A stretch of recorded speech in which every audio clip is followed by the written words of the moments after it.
čestitke za zmago proti Danielu Mirandi. Pred dvobojem je to bil nekako ta rematch, veliko vprašanj se je pojavljalo, kajti pred 2 leti je ostalo veliko odprtih vprašanj, ker se tekma ni pravzaprav končala. Najprej hvala lepa.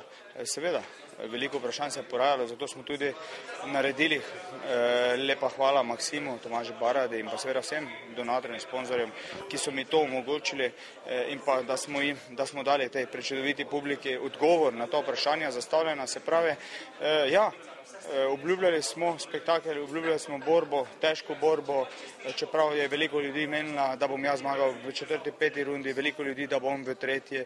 Mislim, da tudi izjavil, da potrebuje za mene celo samo 3 runde ali podobnega, ampak vendarle veseli me to, da je bil samozavesten in da je želel in dokazal, da si želi zmagati prav do zadnjega trenutka.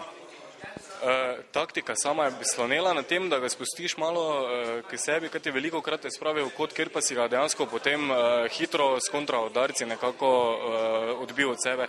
Ja, jaz bom rekel, da sem želel ga utruditi z tem, da se nekako povlečem v kot in ga navlečem na to, da pač on veliko več dela kot jaz in ko jaz naredim, da potem poizkušam čisto točko dobiti.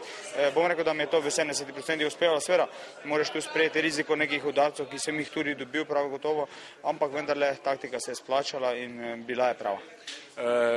Vi ste znani predvsem kot zelo športni boksar, Miranda pa se je nekako izkazal med samo borbo neravno primerno športniku.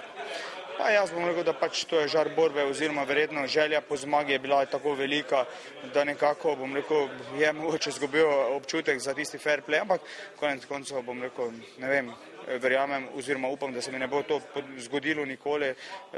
To me ne veseli oziroma nisem pristaš tega, se pravi fair borba ali pa nič od tega, tako da v bistvu ne obsojam ga, bom rekel, zgodilo se je parkrat, ampak pač to je del igre, kateri mogoče je igral plansko, da bi me izpravil iz koncentracije, ampak hvala Bogu sem pokazal pač, da ni na pravi poti.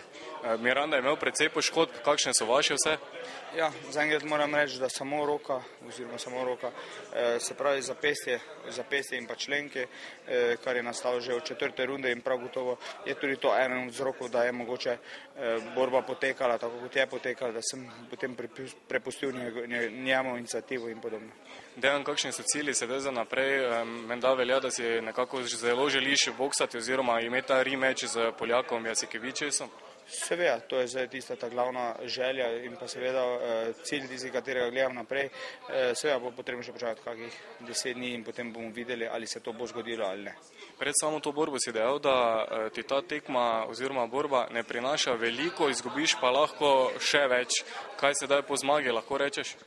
Isto kot sem menil takrat, se pravi, prinesla mi je nekaj točk na svetovni lestvici, odnesla nič, hvala Bogu, v primeru poraza pa bi seveda odnesla tla pod nogami in bi pomenilo, da bi spet potreboval mogoče pol leta, leto ali pa nikoli več za vrh. Čestitke. Hvala lepa.